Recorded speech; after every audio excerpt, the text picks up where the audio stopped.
আনুষ্ঠানিক তফসিল ঘোষণা না হলেও স্থানীয় সরকার নির্বাচন সামনে রেখে সারা দেশে দলীয় তৎপরতা শুরু করেছে রাজনৈতিক দলগুলো। তবে মাঠের প্রস্তুতি ও প্রার্থী নির্বাচনের কৌশলে প্রধান দুই রাজনৈতিক দল বিএনপি ও জামায়াতে ইসলামীর মধ্যে স্পষ্ট ফারাক দেখা যাচ্ছে। একদিকে সাংগঠনিক প্রক্রিয়ার মাধ্যমে আগেভাগেই একক প্রার্থী চূড়ান্ত করে প্রস্তুত হচ্ছে জামায়াত, অন্যদিকে তৃণমূলের বিপুল প্রার্থিতা ও অভ্যন্তরীণ সমন্বয়ের কারণে কৌশলগত ধীর গতিতে এগোচ্ছে বিএনপি।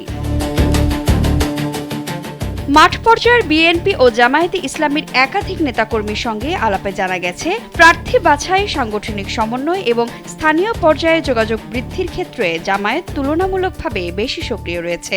জীবন অবাক না করলে কে করবে? 28% মিল্ক ফ্যাটের অবাক করার সাথে ফ্রেশ মিল্ক পাউডার। জীবন অবাক করুক প্রতিদিন। বিএনপির ক্ষেত্রে প্রার্থীর সংখ্যা তুলনামূলকভাবে অনেক বেশি হওয়ায় প্রার্থী বাছাইয়ের কাজ সময় সাপেক্ষ হয়ে উঠেছে। এই বিষয়ে বিএনপির স্থায়ী কমিটির সদস্য ডক্টর খন্দকার মোশাররফ হোসেন কালবেলাকে বলেন, বিএনপির তুলনায় জামায়াতের সম্ভাব্য প্রার্থীর সংখ্যা অনেক কম। বিএনপির মতো এত বেশি প্রার্থী নেই, তাই তারা আগেভাগেই প্রার্থী ঘোষণা এবং নির্বাচনী প্রস্তুতি নিতে পারছে। প্রতিটি এলাকায় একাধিক শক্ত প্রার্থী থাকায় তৃণমূলের গ্রুপিং ও বিদ্রোহী প্রার্থী সামলানোই এখন দলটির জন্য বড় চ্যালেঞ্জ। হাইকমান্ডের সিদ্ধান্ত অনুযায়ী সেপ্টেম্বর-অক্টোবরের মধ্যে সম্ভাব্য প্রার্থীদের জীবন বৃত্তান্ত সংগ্রহের মাধ্যমে পরবর্তী পদক্ষেপ নেওয়ার পরিকল্পনা করছে বিএনপি, যেখানে জনপ্রিয়তাকেই মূল মাপকাঠি হিসেবে ধরা হচ্ছে।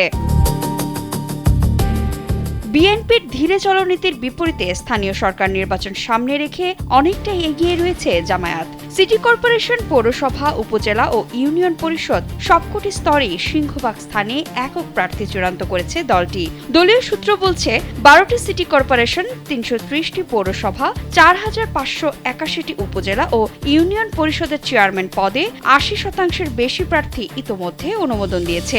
এক্ষেত্রে জাতীয় নির্বাচনে ছাড় পাওয়া নেতাদের অগ্রাধিকার দেওয়ার পাশাপাশি দুর্বল এলাকাগুলোতে স্থানীয় গ্রহণযোগ্য ব্যক্তিদের সমর্থনে নীতি নেওয়া হয়েছে।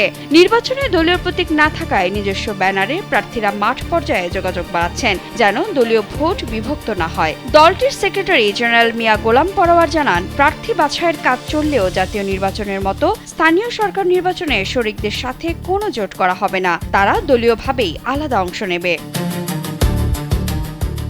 নির্বাচন নির্দলীয় প্রতীকে হওয়ায় নিষিদ্ধ আওয়ামী লীগ ও তাদের মিত্র দলগুলোর তৃণমূল পর্যায়ের পরিচ্ছন্ন ভাবমূর্তির সাবেক জনপ্রতিনিধিদেরও স্বতন্ত্র প্রার্থী হিসেবে অংশ নেওয়ার আইনি সুযোগ রয়েছে। দলীয় কোনো বাধ্যবাধকতা না থাকায় তৃণমূলের এই প্রার্থীদের উপস্থিতিও ভোটের স্থানীয় মেরুকরণে নতুন প্রভাব ফেলতে পারে।